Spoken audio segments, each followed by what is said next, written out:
शैतानुर्रजीम बिस्मिल्लाहिर्रहमानिर्रहीम। अस्सलामुअलैकुम class 9 science. I am Nasir Lias and today I am going to start exercise 5.4 according to your smart syllabus। तो बच्चों exercise हमारे पास जो 5.4 है स्मार्ट सिलेबस के मुताबिक इसके सिर्फ हमारे पास 2 क्वेश्चंस हैं। अगर वो 2 भी आप कर लेंगे तो आपकी समझें कि पूरी की पूरी एक्सरसाइज ही कवर हो जाती है। तो देखिए, factorise each of the following cubic polynomials by factor theorem. तो फैक्टर थ्योरम की मदद से हमने इसको सॉल्व करना है और ये हमारे पास है क्यूबिक पोलिनोमियल। क्यूबिक पोलिनोमियल ऐसी पोलिनोमियल होती है जिसमें जो वेरिएबल होता है उसकी मैक्सिमम पावर हमारे पास 3 हो। तो यहाँ पर आप देख लीजिए मैक्सिमम पावर हमारे पास इसकी 3 है। तो ये जो है हमारे पास हो गई जी क्यूबिक पोलिनोमियल। तो इसको हमने फैक्टर थ्योरम के मेथड से सॉल्व करना है, मतलब कि आपने इसके फैक्टर्स बना के फिर उसको आगे मज़ीद सॉल्व करना है। इस वीडियो में आपको इसके बारे में बहुत कुछ सीखने को मिलेगा। तो देखिए, आप हमारे पास हमने हमेशा जो है ना इसमें जब फैक्टर्स बनाने हैं तो आपने जो लीडिंग वेरिएबल होगा यानी कि जो फर्स्ट वेरिएबल है उसके आपने जो इसका जो कोएफिशिएंट है वो लिखना है। इसके साथ कुछ नहीं है तो हमारे पास क्या होगा जी 1 होगा। ठीक है जी, एक इसका लिखना है और एक आपने लिखना है ये जो एंड पे हमारे पास जो कांस्टेंट नंबर होगा लास्ट वाला उसके आपने जो है फैक्टर्स बनाने हैं। तो यहाँ पर आप देखिए हम लिखते हैं जी पॉसिबल फैक्टर्स और हमारे पास पॉसिबल फैक्टर्स कितने हो सकते हैं। 1 का जो हमारे पास पॉसिबल फैक्टर होगा वो तो होगा 1 नहीं, लेकिन आपने जितने भी फैक्टर हो गए उनके साथ प्लस माइनस लगाना है कि जो क्योंकि प्लस माइनस जो है ये आपके रैशनल नंबर्स में भी आते हैं, तो इसलिए आपने इसके साथ जो है प्लस माइनस ज़रूर लगाना है। क्योंकि ए फैक्टर प्लस वाला भी हो सकता है माइनस वाला भी हो सकता है। तो आपने अब इसके सिर्फ हमारे पास प्लस माइनस 1 बनते हैं। अब 40 का जो आसान तरीका है इसके फैक्टर बनाने थे, आपने बस ये देखना है जी 40 जो है ये किस किस टेबल में आता है तो वो आपने लिख देना है। ये देखिए हमारे पास ये आ गया जी 1 का तो ये हो गया, इसके ही सेम हो गया।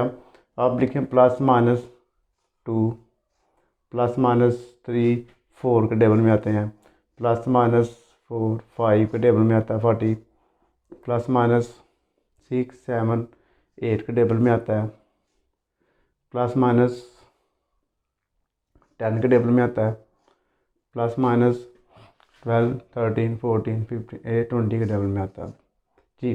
तो ये हमने वो पॉसिबल फैक्टर्स लिख लिए जो है ये इस जिसके टेबल में ये आता है। तो ये अपने भी टेबल में आता है, ये 40 भी इसका फैक्टर हो गया एक। अब हमने यानी कि पॉसिबल फैक्टर इसके लिख लिए हैं, ये हमारे पास आ गए सारे। अब हमने इसमें से कोई भी 3 क्यूबिक पोलिनोमियल है, इसको सॉल्व करने के लिए आपने कोई भी 3 फैक्टर्स लेके तो इसमें वैल्यू पुट करके तो उसके आंसर निकालने हैं। अब वो 3 फैक्टर्स आपने कौन से लेने हैं? फैक्टर्स आपने वो लेने हैं जिसकी वैल्यू पुट करने से हमारे पास जो पोलिनोमियल है उसका आंसर हमारे पास आ जाए 0। तो अगर किसी का 0 के अलावा कोई आंसर आएगा वो आपने नंबर नहीं रखना, इनके आपने इन सब में से वो नंबर पुट करना है जिसको पुट करने से हमारे पास इस जो पूरी पोलिनोमियल है उसका जो आंसर हमारे पास 0 आए। अब ये आपको कैसे पता चलेगा?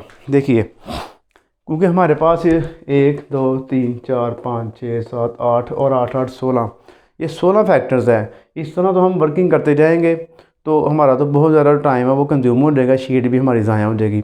तो आपका जो काम है ये करेगा कैलकुलेटर। वो कैसे? आपने क्या करना जी, फ़र्ज़ करें जी मैंने रख लिया जी फैक्टर इसका +1 रख लिया। अब मैं क्या करूँगा, अब आपने जी ब्रैकेट लगानी है, x की जगह पे आपने कहना 1 उसकी पावर 3, फिर आगे कैलकुलेटर पे लिखना आपने ये सारा ब्रैकेट लगा के पावर 3 लगा, फिर माइनस ब्रैकेट लगाएं 1 लगाएं पावर 2 लगा दें, फिर माइनस 2 लगाएं और x के पे 1 लगा दें, फिर 40 ऐसे। तो आपने इधर से ही डायरेक्ट ही आपने इसको कैलकुलेटर पे कर लेना। जैसे मैं करने लगा bracket 1 bracket close power 3 plus minus 1 bracket और इसकी पावर हमारे पास 2 है, फिर प्लस माइनस 22 ब्रैकेट में 1 ब्रैकेट क्लोज और प्लस 40 तो इसका आंसर जो है मेरे पास 18 आ गया। तो ये जो है +1 फैक्टर हम इसका नहीं रख सकते। इस तरह आपने जो है एक दफ़ा आपने इसके अंदर इक्वेशन लिख ली, पॉलीनोमियल लिख लिया, उसके बाद आपने इसको बस चेंज करते जाना है। जिसका आंसर 0 आ जाएगा वो आपने नंबर पुट करके तो इसका आंसर निकाल लेना है। तो ये मैंने पहले प्रैक्टिस की है, तो मैंने कुछ नंबर मुझे पता है कि कौन कौन सा रख के तो 0 आएगा, मैं आपको वो करवाने लगा हूँ। बाकी आपने खुद इसकी प्रैक्टिस करके उनके अलावा कोई और भी नंबर जिसका आंसर 0 आएगा आपने वो पुट कर लेने हैं। तो आइए अब करते हैं इनको बारी बारी, और इसके हमने 3 आंसर निकालने हैं। तो मैंने जो है इसको यानी कि करके ना, पहला जो मैंने मैथ्स की प्रैक्टिस की थी तो मेरे पास पहला नंबर आया था 2 मैंने रखा था, तो 2 रख के तो हमारे पास इसका आंसर आ रहा था 0। तो पहले आपने इसको रखना G P of x is equal x³ minus x² 22x plus 40। तो आप करेंगे जी पुट x इज़ इक्वल 2, तो जहाँ पर यानी कि इक्वेशन में x है वहाँ पर आप लगा देंगे 2, x³ माइनस x का स्क्वायर आ गया, 2 का स्क्वायर आ गया, 22 मल्टीप्लाई 2 प्लस 40। 2 का क्यूब ले लें तो ये हमारे पास बन जाएगा 8, 2 2 4 माइनस 44 प्लस 40। तो देखिए प्लस प्लस प्लस 48 माइनस 48, दोनों को माइनस कर दें तो 0। तो ये जो देखिए हमने जो 2 रखा है ना प्लस, उससे हमारा 0 आंसर आ गया। इसी तरह से आपने इनको बार बार चेक कर करके ट्रायल एंड एरर करके तो आपने करते जाना है। जिसका आंसर 0 आता रहेगा वो वाले नंबर आपने पुट कर लेने हैं। तो नीचे फिर मैं लिख दूँगा hence x is equal to is factor of p of x का, यानी कि ये हमारे पास फैक्टर हो गया। अब हम इसका करते हैं जी दूसरा नंबर, वो मैंने रखा था जी 4। तो अब हम करते हैं जी पुट x इज़ इक्वल 4, यानी कि अब हमने जो है इस पॉलीनोमियल में x की जगह पे अब जहाँ पर पहले 2 लगाया वहाँ पर हमने 4 लगा देना है। तो हम करेंगे जी यहाँ पे P2 2 कह रहा हूँ 4, उसके बाद 4 का क्यूब माइनस 4 का स्क्वायर माइनस 22 मल्टीप्लाई 4 प्लस 40 आ गया। तो 4 का क्यूब अगर हम लें, 4 का क्यूब हमारे पास बन जाता है जी 64, यहाँ पे 64 आ गया, 4 4 16, 2 4 8, 2 4 8 और 40 आ गया।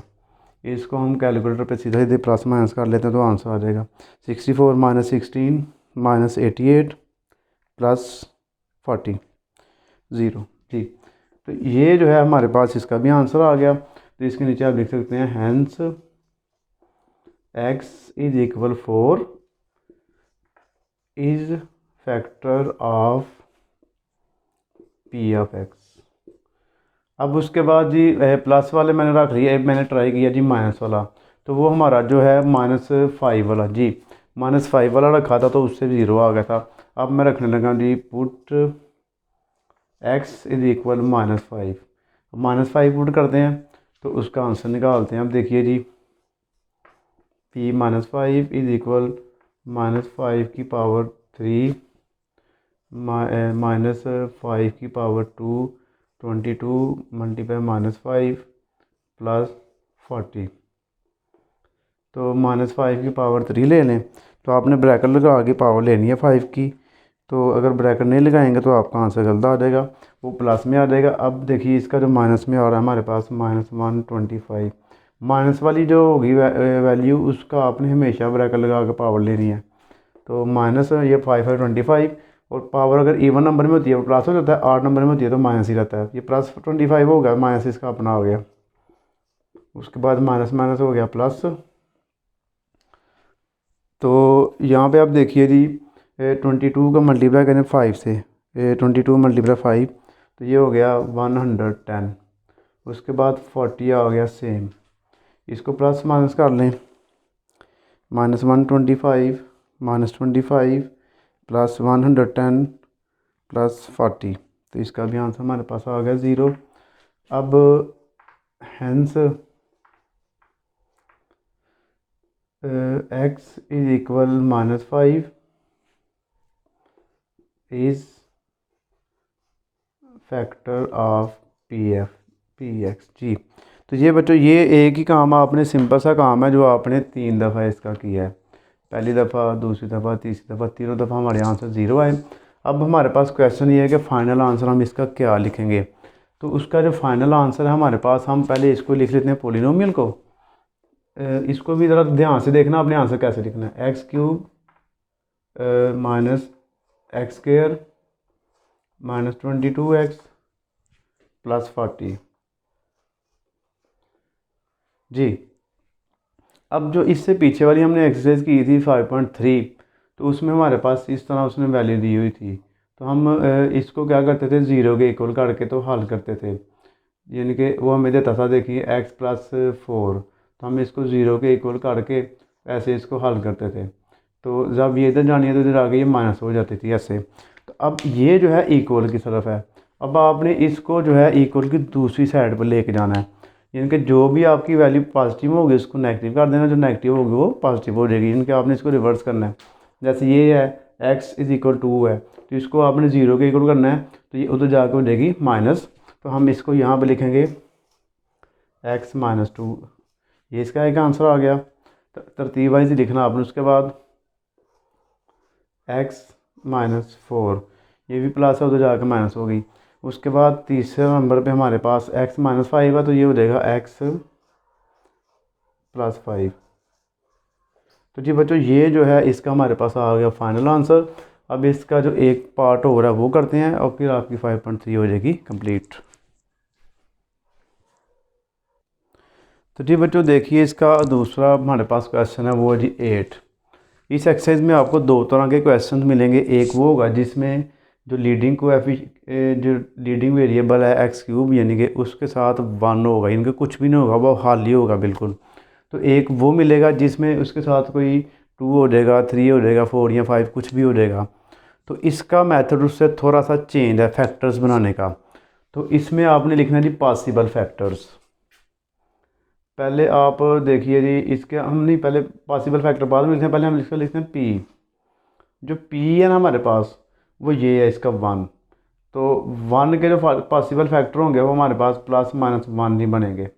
उसके बाद q हमारे पास है 2, तो 2 के पॉसिबल फैक्टर बनते हैं +-1 और +-2, ये दो इसके हमारे पास बनते हैं। तो क्योंकि ये रैशनल नंबर होता है, हम इसको p और q की शेप में लिख सकते हैं। तो पीछे वाला क्वेश्चन था ना, उसमें हमारे पास जो फर्स्ट वैल्यू थी ना वो 1 ही थी। तो हम अगर वो ये p होती है तो इसको हम p और q की शेप में लिखते हैं।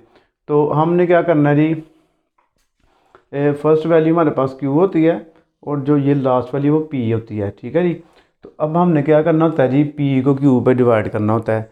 तो फर्स्ट क्वेश्चन में हमने क्यों नहीं डिवाइड किया, उसका सवाल आपका जहन में इनके क्वेश्चन आ सकता है कि फर्स्ट वैल्यू में हमने इसको ओवर में क्यों नहीं लिखा। उसकी वजह ये थी कि फर्स्ट क्वेश्चन में ना आपका इधर 1 था, तो अगर मैं 1 को सब पे डिवाइड करता तो आपका, अगर मैं 2 को 1 पे डिवाइड करूँ तो क्या आएगा, 2 ही आएगा। 4 था, 4 को 1 पे डिवाइड करूँ तो वो सेम ही आना था, इसलिए उसमें डिवाइड करने की ज़रूरत नहीं है, उसमें आपको कन्फ्यूजन में डालने की ज़रूरत नहीं है। अब यहाँ पर आप देखिए हमारे पास जो है इधर 1 है p, तो p को आपने बारी बारी दोनों पे डिवाइड करना है, इस पे भी और इस पे भी। तो यहाँ पर देखिए p ओवर q की इसको शेप में लिखेंगे जब हम यहाँ पे p ओवर q, तो हमारे पास देखिए क्या इसके फैक्टर बनेंगे। ये बन जाएगा +-1 को +-1 पे डिवाइड करें तो सेम ही आ जाएगा, +-1 ही आ जाएगा, क्योंकि 1 को 1 पे करेंगे तो सेम ही आ जाएगा। उसके बाद +-1 को 2 पे डिवाइड करें तो ये हमारे पास बन जाएगा +-1/2। इस तरह ये हमारे पास ओवर में आएंगे इसकी वैल्यूज़। ये तब आएंगी जब जो लीडिंग वेरिएबल होगा उसके साथ 1 के अलावा कोई और कोएफिशिएंट आ जाएगा, 3, 4, 5, 6, 7, तो जो भी होगा ज़ाहिर है फिर वो ओवर में भी उसके नीचे ही आ जाएगा। तो इसके जो फैक्टर्स हमारे पास बने हैं वो ये बन गए हैं। तो ठीक है जी, इस इधर आप लिख सकते हैं जी पॉसिबल फैक्टर्स +-1 +-1 ओवर 2। अब हमारे पास ये टोटल हो गए 4, एक प्लस वाला 1, एक माइनस वाला 1, एक प्लस वाला 1 ओवर 2, एक माइनस वाला 1 ओवर 2। तो हम इसमें से 3 यूज़ करके तो इसका आंसर निकालते हैं। तो 3 हम कौन से यूज़ करेंगे? जिसका आंसर हमारे पास आना चाहिए आएगा 0। तो वो जो है मैंने जब किए थे तो मेरे पास मैंने -1 यूज़ किया था, +1 यूज़ किया था और -1 ओवर 2। तो +1 ओवर 2 यूज़ करके ना तो आंसर जो है वो 0 नहीं आता। तो आपने भी क्या करना है जी, एक दफ़ा +1 यूज़ कर लेना है, एक दफ़ा -1 और एक दफ़ा -1 ओवर 2। तो देखिए जी P(x) = 2x³ +x² -x -2x और -1। यहाँ पर हम वैल्यूज़ पुट करते हैं। पुट x = 1, जहाँ पर यानी कि x है वहाँ पर हम रख देंगे 1 का स्क्वायर -2। ये आगे से वर्किंग आपका बाकी होगी, मैं जल्दी जल्दी ये करवा देता हूँ आपको। 1 की पावर जितनी मर्जी लें 1 नहीं आएगा, 2 1 2, 1 का स्क्वायर 1, 2 1 2 -1। तो यहाँ पर आप देख सकते हैं 2 प्लस वाला 2 माइनस वाला, 1 प्लस वाला 1 माइनस वाला, तो ये 0 आंसर आ गया। तो नीचे फिर आप लिखेंगे हैंस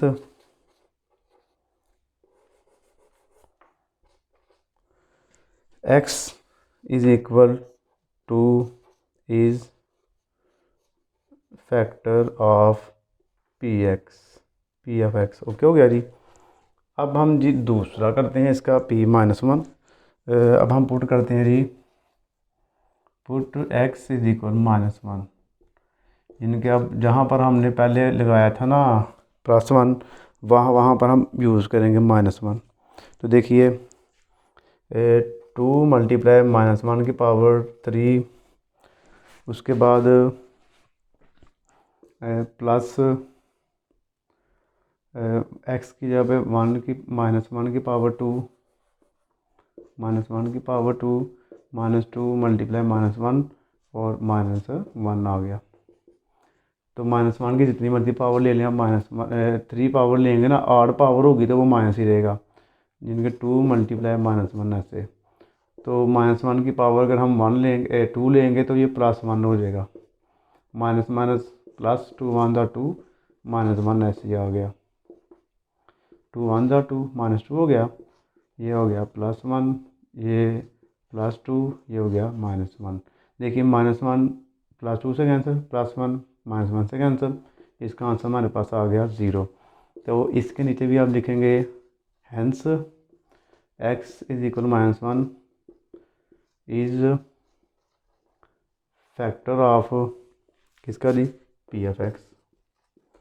जी बच्चों, अब इसका हमारे पास लास्ट रह गया, हमने कौन सा पुट करना है जी, प्लस वाला मैंने किया था तो 0 नहीं था आया।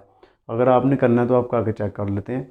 तो मैं माइनस वाले से करवा रहा हूँ आपको, यानी कि पुट x = -1 ओवर 2। तो P-1/2